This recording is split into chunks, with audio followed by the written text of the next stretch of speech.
Hello and welcome to Distributed Systems and Blockchain in the News. My name is Thomas Bocek, and the first article is about performance. In the lecture, my point for vertical scaling is that machines are fast, and I've shown you examples how fast a machine is and where the limits are. And here is another example. It's from a Java expert at QuestDB, and it's the following article here. QuestDB is a time series database that is optimized for storing and querying data that changes over time.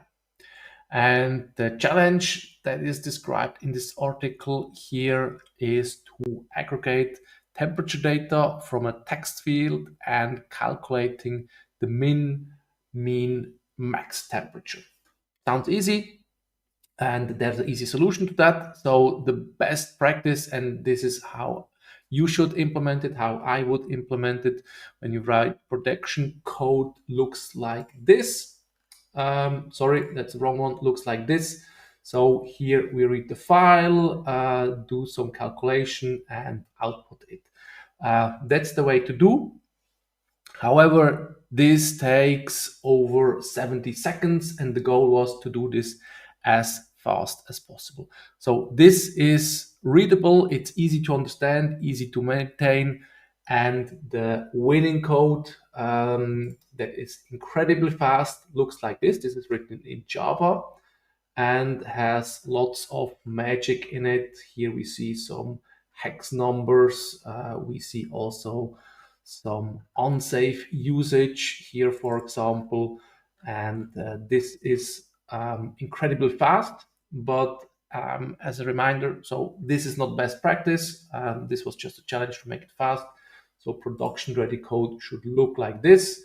If you want to make it as fast as possible, or if you have really special requirements, then this here is the way to go.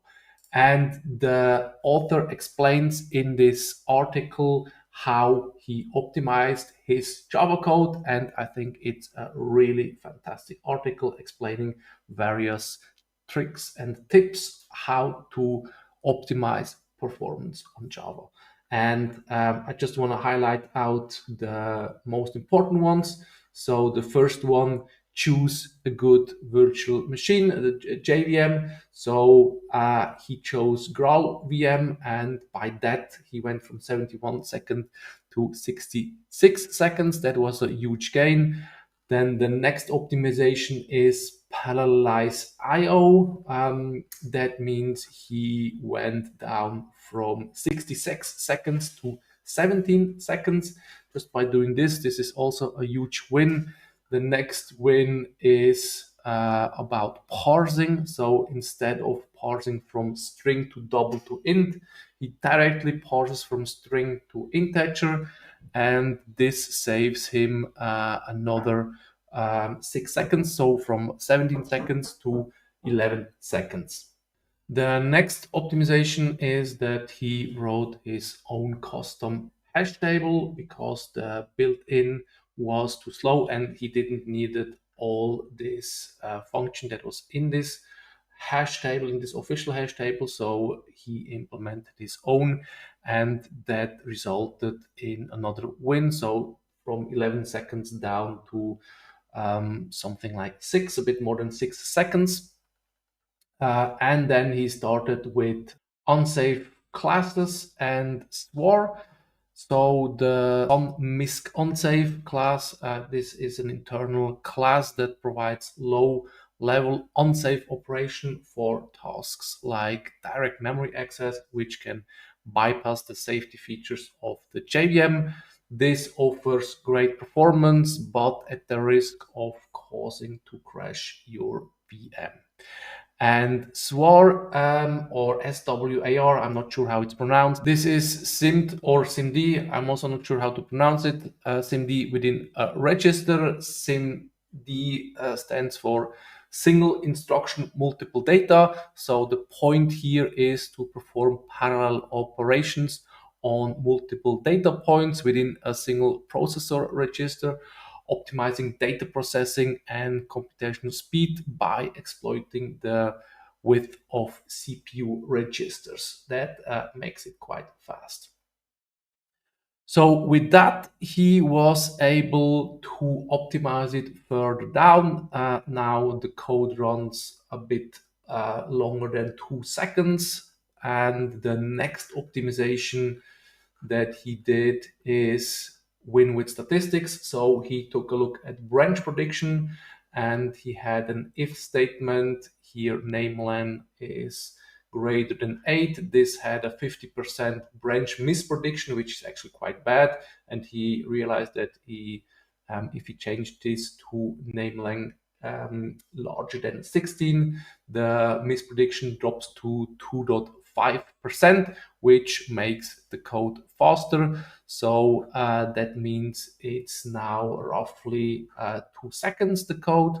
And the sixth optimization he did is that he eliminated the startup and cleanup costs. This saved him 200 milliseconds, and he's now down at 1.8 seconds. And the last optimization, more micro optimizations, this resulted in 1.7 seconds.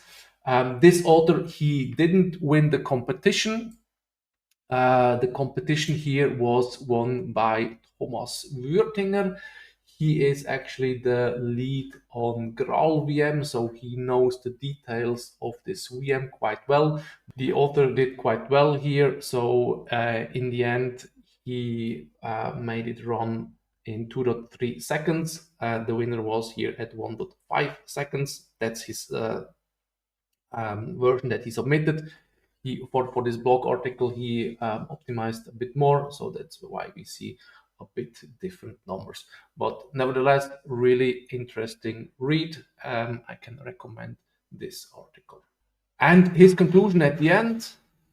Here he has the conclusions. That's what he mentioned. Yeah, for the final submission, he handed in a version which run at 2.3 seconds, and for this article, he made it down to 1.7 seconds.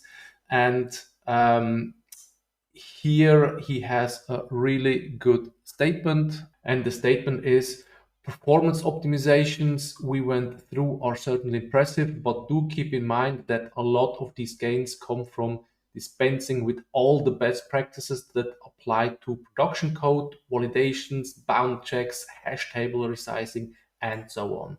So this is a fun exercise, but I would not use this code in a production environment unless there is a high demand for performance.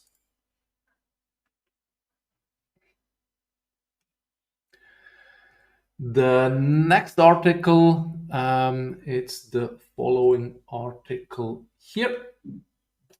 It's about Satoshi Nakamoto, and this article reveals the emails between Satoshi Nakamoto, the inventor of Bitcoin, and Adam Back from 2008 and 2009, so with the beginning of the Bitcoin network.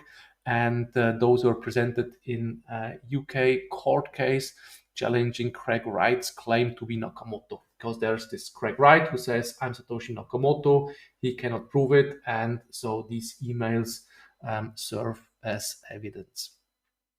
And Adam Back, he's the CEO and co-founder of Blockstream, and he actually proposed a proof of work scheme for email back in 1997, so quite early. And there were email exchanges between Adam Back and Satoshi Nakamoto, and these emails indicate that Adam Back, he was involved, or he was in discussion with Satoshi Nakamoto, and it means that probably or most likely Adam Back is not Satoshi Nakamoto. So we still don't know who Satoshi Nakamoto is, but probably or most likely not Adam Back. The next article is about horizontal and vertical scaling. I also mentioned these examples in my lecture. Large language models. So many new large language models were announced. Many of them can run on consumer hardware. For example, the Gamma model from Google. So this is a 7 billion parameters model that can run well with a good CPU if you have 16 gigabytes of memory. And Gamma was also built from the same research and technology used to create the Gemini models. Also, the Gemini models currently have a bad press due to woke picture generation. This is this article here. For example, create an image of the Pope, so there's a racial bias. And another one was also released a couple of days ago, Mistral Next. This article here, I have not tested this out yet. The Gamma models I have tested. Mistral AI, the company behind these models, are known to create well-performing models. And the last model I want to mention, they announced this also quite recently, is Find, and they claim to be better than GPT-4. So here they have the statistics. However, Find is a 70 billion parameter model, which I cannot run on my machine as I'm currently maxed out. I have consumer grade CPU, the best consumer grade CPU, which has 24 gigabytes of RAM, and this needs much more. There are alternatives. For example, you could use machines with shared memory. That means the CPU and GPU share their memory. And for example, the Apple M1 and M2 and M3 are those machines that could be used, or AMD Ryzen's APU could be used to run those. However, those integrated GPUs are typically slower than the dedicated GPUs.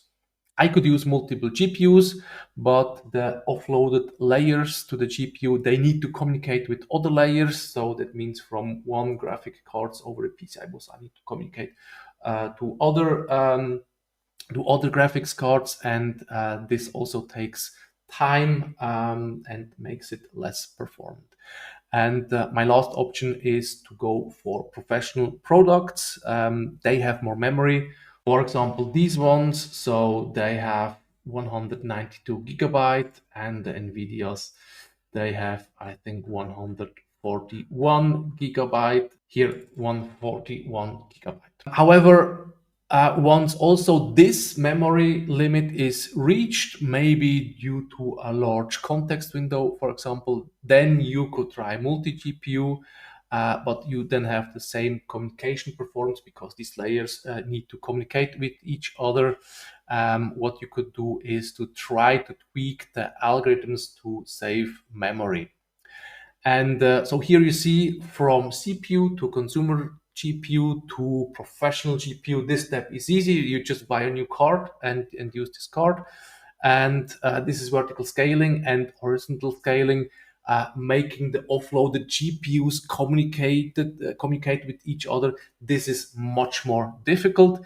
But if you have 100 million users, then horizontal scaling is the only option you have.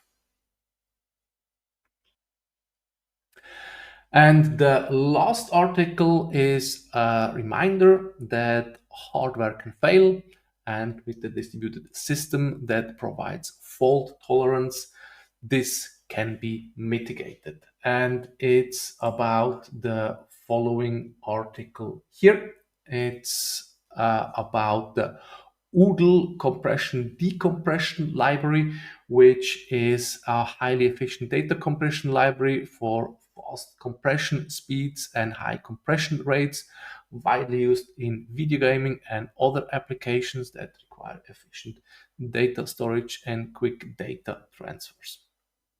And so the creators behind OODLE, they identified a problem with their decompression algorithms.